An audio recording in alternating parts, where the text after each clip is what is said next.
আমাৰ BPF দলৰ যেটো লক্ষ্য উদ্দেশ্য BTC অঞ্চলত বসবাস কৰা সকলো জাতি জনগোষ্ঠীক লৈ আৰু সকলো জাতি জনগোষ্ঠীৰ অধিকাৰ মৰ্যাদাৰ প্ৰতি আমি সন্মান জনাই আমাৰ BTC কোনৰ এটা মডেল BTC গঠন কৰাৰ এটা লক্ষ্য উদ্দেশ্য লৈ পেলাই যেহেতু এই দলটো জন্ম লোৱা হৈছিল এই হিচাপে আমি আমাৰ BTCৰ সামগ্ৰিকভাৱে উন্নয়নৰ বিষয়টো গুৰুত্ব দিয়াৰ লগে লগে এই অঞ্চলত বসবাস কৰা জাতি জনগোষ্ঠীৰ কাৰণেও হুকিয়াভাৱে আমি কিছুমান আমাৰ দলীয় দৃষ্টিভংগী আৰু দলীয় হিচাপে কিছুমান আমাৰ খুব ইম্পৰ্টেন্ট এজেন্ডা বিলাক আমি আজিৰ এই আমাৰ মেনিফেষ্টত সন্নিবিষ্ট কৰিছো নাম্বাৰ 1 যে উন্নয়নৰ যেটো আমাৰ যোৱা 17টা বছৰত BPF দলৰ ফালৰ পৰা যিকোনো যেনেকুৱা ধৰণৰ আমি কাম কৰিছিলো সেই কামটো এতিয়া আমাৰ বৰ্তমানৰ যেটো চৰকাৰ আছে UPPLৰ নেতৃত্বাধীন সন্মিলিত চৰকাৰ BTC এই চৰকাৰখনত আৱৰ্লত যে এতিয়া স্তব্ধ হৈ গল উন্নয়নৰ গোটেই প্ৰক্ৰিয়াটো সেইটো আমি আমাৰ BPF দল আহাৰ লগে লগে আকৌ যিমানখিনি আমাৰ ইয়াত আধৰুৱা হৈ থকা কাম আৰু নতুন আঁচনি নতুন এইবিলাক মানে ক্ষেত্ৰখনত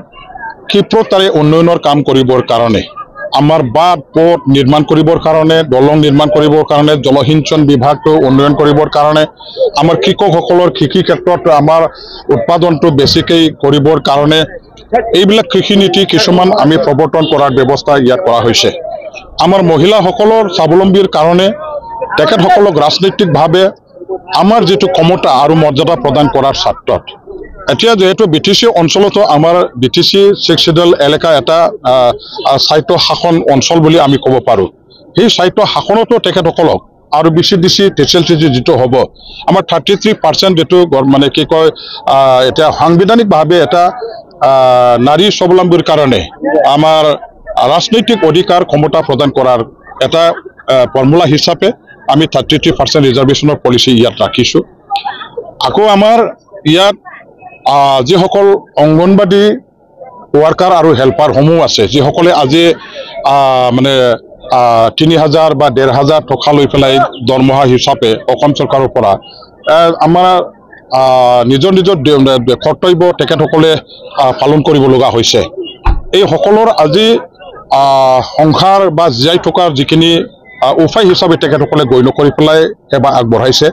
তেওঁলোকে চৰকাৰীভাৱে এই নিম্নমানৰ এটা দৰমহা দি সেইবিলাক এটা গধুৰ ডিপাৰ্টমেন্ট দায়িত্ব পালন কৰাটো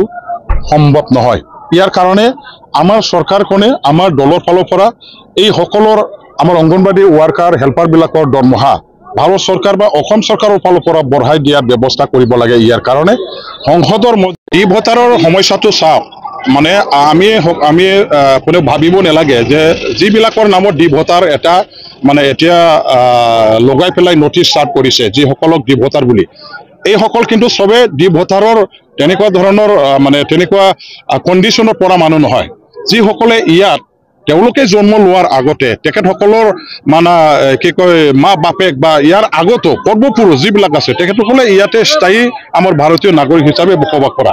আৰু যোৱা দিনবিলাকত তেওঁলোকে আগে পিছে বহুবাৰ ভোট দি আহিছে এই সকলৰ নাম খেতিয়া বা হঠাৎকৈ কাৰোবাৰ নাম একেবাৰে এটা পৰিয়ালত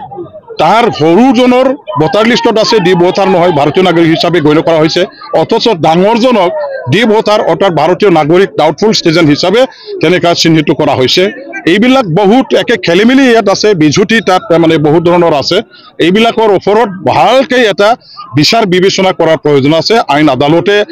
ইয়াৰ ওপৰত সিধাকৈ পোনপটীয়াকৈ হস্তক্ষেপ কৰাৰ প্ৰয়োজন আছে আৰু ভাৰত চৰকাৰ অসম চৰকাৰৰ পৰা আইনী সাহায্য প্ৰদান কৰিবৰ কাৰণে ব্যৱস্থা কৰিব লাগে নহলে ডি ভোটাৰৰ নামত কাইলৈ কি হ'ব যে বড়োবিলাকৰ মাজতো যদি ডি ভোটাৰৰ এটা নোটিছ যদি আহে সেই মানুহজনক যদি ধৰি লৈ গৈ ডিটেনশ্যন কেম্পত যদি আবদ্ধ কৰি ৰাখে আমি কেনেকৈ মানি ল'ম যে এই বড়ো এজনে ডি ভোটাৰৰ যোগ্য তেনেকুৱা হ'বই নোৱাৰে বহুত তেনেকুৱা ধৰণৰ ইনোচেণ্ট যিবিলাকৰ নামত ডি ভোটাৰ আহিবই নালাগিছিল এই সকলোকো ডি ভোটাৰৰ লেবেল লগাই আজি ডিটেনশ্যন কেম্পত আবদ্ধ কৰি ৰাখিছে গতিকে ডি ভোটাৰৰ নামধাৰী মানুহ মাত্ৰই ডাউটফুল সিটিজেন নহয় ইণ্ডিয়ান সিটিজেন যিসকল একেবাৰে বনাফাইড ইণ্ডিয়ান সিটিজেন তেওঁলোকৰ বিৰুদ্ধেও আজি ডি ভোটাৰৰ লেবেল লগাই তেখেতসকলক হাৰাশাস্তি কৰাটো অন্যায় হৈছে গতিকে এইবিলাক সমস্যা সোনকালে সমাধান কৰিব লাগে স্থায়ীভাৱে ভাৰত চৰকাৰ অসম চৰকাৰৰ কাৰণে অসম চৰকাৰৰ ফালৰ পৰা তেওঁলোকে আইনী ব্যৱস্থা ল'ব লাগে, আইনী সাহায্য প্ৰদান কৰিব লাগে যাতে মানুহবিলাকে ইয়াৰ পৰা মুক্ত হয়। চাওক, এইটো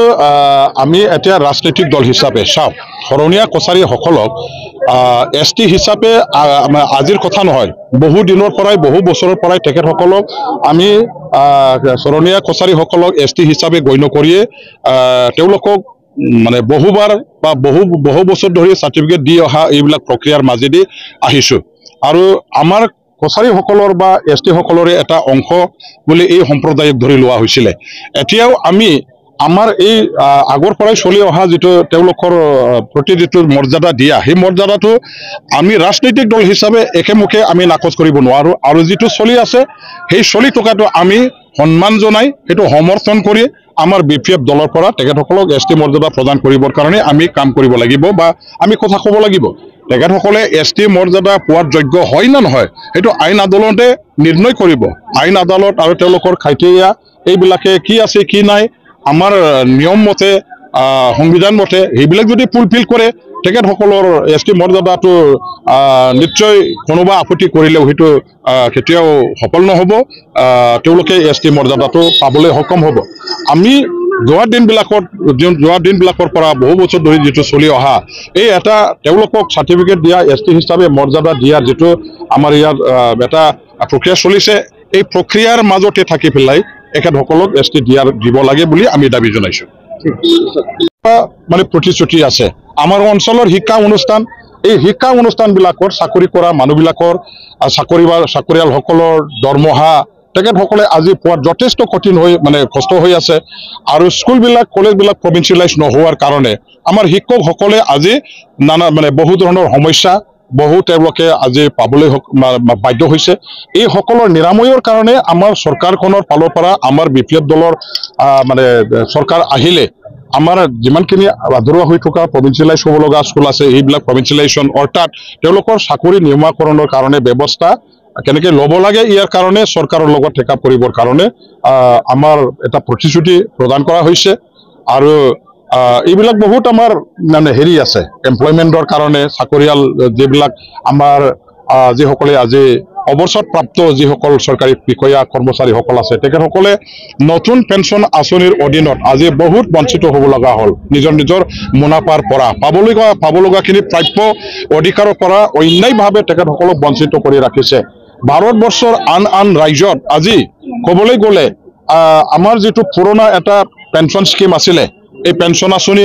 কৰ্মচাৰীসকলৰ কাৰণে এইবিলাক তেখেতসকলে পুনৰ আকৌ লাগু কৰিছে আমাৰ অসমত। অথচ আজি এইবিলাক